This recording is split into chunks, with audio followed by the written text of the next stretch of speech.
Hello, Palos Hills. This is Kristen Violante. I am the Commissioner of the Resource and Recreation Department at the City of Palos Hills. And usually I try to stop by about once a month to every couple months just to let you know about the different opportunities that there are for the citizens of Palos Hills in the Resource and Recreation Department. And today I brought along one of my fellow commissioners to talk a little bit about his department and what he does at the City of Palos Hills. So without further ado, I'm going to go ahead and turn it over to him. Thank you. My name is Nick Effling. I'm the Commissioner of Public Works. I've been with the city for 16 years. Started in 2003, was deployed in 2004 with the Army as part of Operation Iraqi Freedom. I've been the superintendent from 2005 to 2017. In 2017, I was made the Commissioner of Public Works, and I am currently the Commissioner of Public Works right now. Great. Is there any way that you can tell us, Nick, a little bit about your department size and the responsibilities of your department? Our department at this time currently has 13 full-time Public Works employees, 2 mechanics, which also maintain all the city vehicles, not just our department. 1 full-time and 4 part-time Parks Department, Park and Grounds employees, 1 full-time IT. He also does all the IT for the entire city, not just Public Works. And we have 1 full-time administrative and 2 full-time management positions, superintendent and commissioner. We also include sanitary, storm sewer maintenance, water maintenance, streets and sanitation, building maintenance, park and grounds maintenance, full gamut of services. We do quite a bit. All right, and what is your annual operating budget? Our annual operating budget is $340,000 for Public Works, $5.8 million for sewer water, $1.2 million capital improvement a year, and $440,000 MFT funds are received a year. We don't always spend all the capital improvement in MFT, but that is how much we receive on a yearly basis. And in the city of Palos Hills, there's always projects going on. So can you let the residents know about any large capital improvement projects that are ongoing in the city? Right now, we do have quite a few projects. The nature of the projects, some of them could take up to 6-7 years. Others are much quicker. For instance, right now we're just finishing phase 1 of 111th Street and Roberts Road, and that's a complete rebuild of the intersection. We're going to add a right turn lane. There's a Thornton's going in on the corner there. There's also going to be some decorative landscaping on all the corners, new traffic signals, new pavement. Phase 2 should take about another year, and construction will be about 2021 on that project. We also, another project somewhat close by, 111th Street lift station. Just completely rebuilt that station. The original station was a 1967 station, 33 feet in the ground. It was falling apart in place, and you cannot, repairs were almost impossible based on the way it was built. So we have done a complete replacement of the station. It's our highest flow station, serves 4,500 people in town, 1,200 gallons a minute minimum. And we just finished that project. It took about a year to do.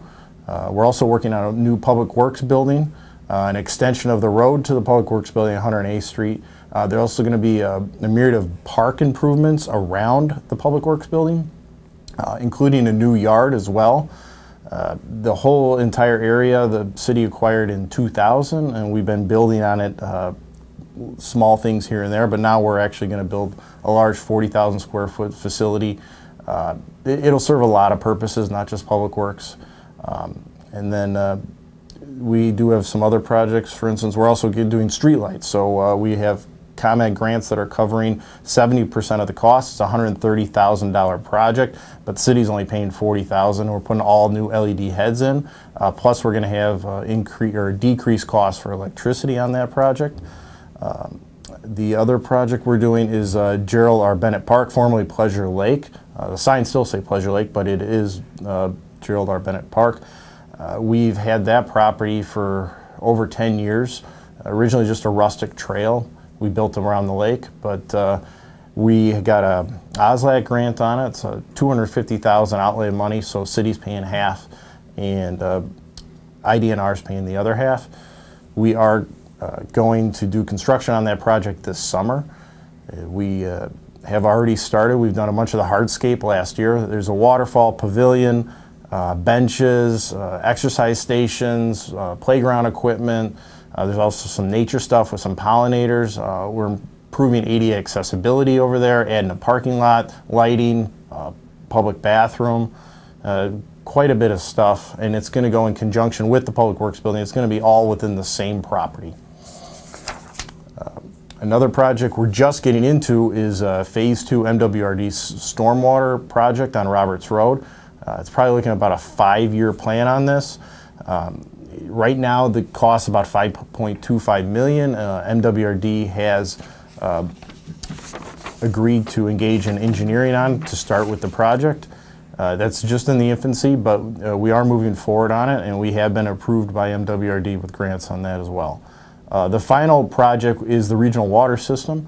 It's a 13 community water system. We are only 5%. The big players are Tinley Park, Orland Park, and Oak Lawn. We have a new station that's going to be put in, as well as a new entry point into our city. It's going to be a big project, and it's a very costly project, but it's a 60-inch main that's going to loop all the 13 communities, add redundancy to the system, and we're going to have a new entry point for water into our city. Again, we're probably looking about 4 or 5 years out on that, but it is moving forward. All right. One of the things that Nick had talked about is there's different services that the Public Works provides to different departments. So we're going to talk a little bit about that. Can you just give us an overview of the services that the Public Works does for the Parks and Grounds Department? Okay. The Parks and Grounds, we have 10 parks, dedicated parks. With those parks, there are many different things. We have waterfalls, walking paths, playgrounds, baseball fields, soccer. I mean, we have quite a bit on those parks. The main services my department does on those parks is maintenance. So we mow the grass, we spray for weeds. There's so many little things. Clean up garbage, replace things that are broken. Quite a bit of work on those parks. We also maintain a horse trail. We have a bunch of green spaces throughout town. We do maintenance on the city buildings as well. The city entrance signs. For instance, today we're planting flowers on the city entrance signs. Hanging baskets. We're putting the hanging baskets up today. We have an outdoor ice rink. We have a fishing pond as well. The fishing pond is stocked, and it's available to go fishing. It's catch and release. But we do that, and we do a bunch more. That's just an overview of the services for Parks and Grounds. Great. All right. How about, can you give a little bit about overview of what the Sewer and Water Department does? The Sewer and Water Department provides service to 17,428 residents. That includes 7,720 dwellings in town. And we deliver 673 million gallons of water a year. We have 8 sanitary sewage pumping stations, 55 miles of sanitary mains, 67 miles of water mains, 2 potable water pumping stations, 2 2-million-gallon reservoirs, 869 fire hydrants, 1,200 manholes, and then with all that, we do maintenance and repairs on that entire system. Some of the specific duties we perform are water main break repairs. We do weekly inspection repairs on the pumping stations, spend a lot of time in those. Most of them were built in the late 60s, so we are always engaged in change-outs as things break or become obsolete. We also do IEPA water samples, a bunch of unfunded mandates on water samples, but we do whatever's required by IEPA. We do sewer repairs. We've done quite a bit of sewer lining work over the last 10 years. We replace water mains. Again, we do most of that in-house, but also as part of larger state or county projects. Resurfacing, rebuilding, we do that at the same time. We also repair valves. Same with hydrants. Again, almost all the valves and hydrants were put in the 1960s in town. So we are constantly changing them out. We also have our own in-house SCADA system. SCADA system's a radio network. It's completely secure. It's not available over the web. It's completely secure in-house that runs our entire water system. So we have remote control, remote access to all the pumping stations in town while we're in town. All right, wonderful. How about an overview of the Public Works Department, the services that they provide? The Public Works Department operates and maintains 73 lane miles of city-owned streets, 2010 traffic and regulatory signs, 416 streetlights, a fleet of 25 vehicles, and construction equipment on top of that. In addition to that, we're responsible for clearing the snow off the city's streets. And we also provide a bunch of different activities to maintain those streets, and it is ditching work. About half the town is unimproved rural cross-section. That means ditches and culverts, not curbs, gutters, sidewalks. With that type of system, ditching work is necessary, and every year we do several streets. Asphalt patching, sidewalk trip hazard repairs, small drainage projects, all tree removals and trimming are done in-house through in-house personnel. We also do utility locates. We do our own utility locates. We also have a chipper program. It's divided into 7 different zones. It goes from March until November, and pretty much if you want to see when you are on the chipper section, it is put in the city newsletter. It's on the city website. It's mailed out in your water bill, and you can call City Hall at 708-598-3400, and they will let you know when your section is as well. All right, great. One of the last things we wanted to talk about is, can you explain what the motor fuel tax is and what projects are going to be scheduled in 2019 from money generated from that tax? We did a large project in 2018, $870,000 project. Actually got real good bids on that. I think our engineer estimate was $1.3 million, so we were extremely happy with how that came in. This year, we only get $440,000 a year as a max on MFT. We use a lot of that money for salt. Anytime we do concrete, asphalt, stone, materials, that's MFT. So half of that money goes into yearly maintenance, and then we try to bank the rest, and do a big project every couple of years. Occasionally, the state sends down capital projects. And then we can piggyback that on with some of our own MFT and do a bigger project. That's happened several times in the past, and there might be another one coming this year. But this year is going to be a light year. I mean, we're just going to be doing crack seal and seal coating of parking lots. Maybe $65,000 is about all, which that $65,000 could be, if you were going to paving, just a single road. All right.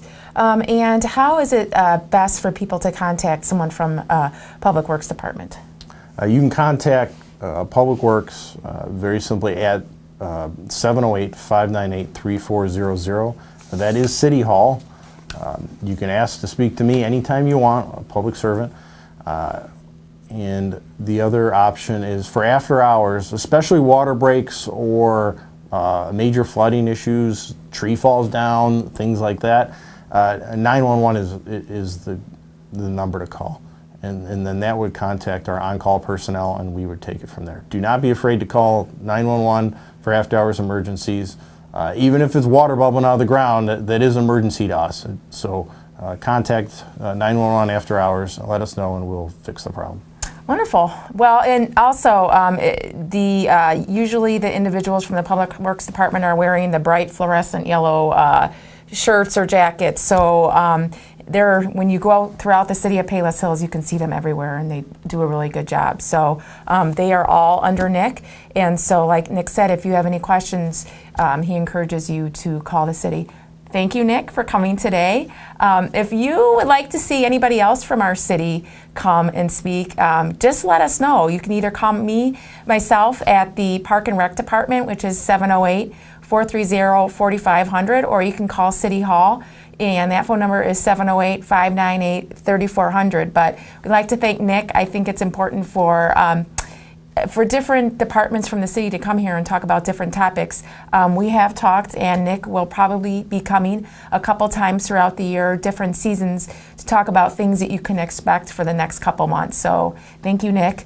Real quickly, I just wanted to touch base on one main thing that's going to be happening at the Park and Rec Department, and that is camp. I know a lot of parents want a safe place for their child to be in the summer when they're not in school and when they're working. Or sometimes you just want your child to be busy in the summer. And I just want to let you know that Palos Hills has a great camp program. There are different options. We have a full day camp program that begins June 5th and it goes until August 9th. Now, if your school isn't out until the following week, that's fine. Our first session is only 1 week, from June 5th to June 7th for those schools that are out. But if your school is going into the second week, that's not a problem. We have a session that runs June 10th to June 14th. So our full day camp runs from 9 o'clock in the morning until 4 o'clock.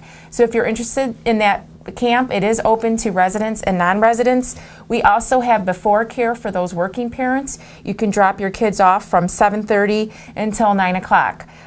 We also have an after camp care, which runs from 4 o'clock to 6 o'clock. So if you need care before or after camp, there are options. I do want to let you know that our regular camp runs from ages 6 years old to 15 years old. Also, there is a half-day camp option. So if you're only looking to put your child in for half the day, that you can do that. That is Monday through Friday from 9 o'clock until 12:30. And that camp is offered to kids that are five going into kindergarten to 11 years old. And that camp, once again, runs from June 5th to August 9th. And there are sessions, so you don't have to commit to a long period of time. So if you're going on vacation, there are sessions. You don't have to do the whole camp. Also, for our little ones, we do have a tot camp for 3 and 4-year-olds that runs from June 3rd until August 9th. That camp is taught by our preschool teachers. There are 2 sessions for that camp, and that is for 3 and 4-year-olds. Now, if you're 5 years old and you're going to be attending the 4 and 5-year-old preschool in the fall, then you can be in this camp. Otherwise, if you're 5 years old and you're going to be in kindergarten, we ask you to go in either the half-day camp or the full-day camp. And lastly, I just want to let you know for our teens, sometimes kids aren't ready to be home by themselves or they don't want to be bored in the summer. So we have a great option for those kids aged 12 to 15 years old.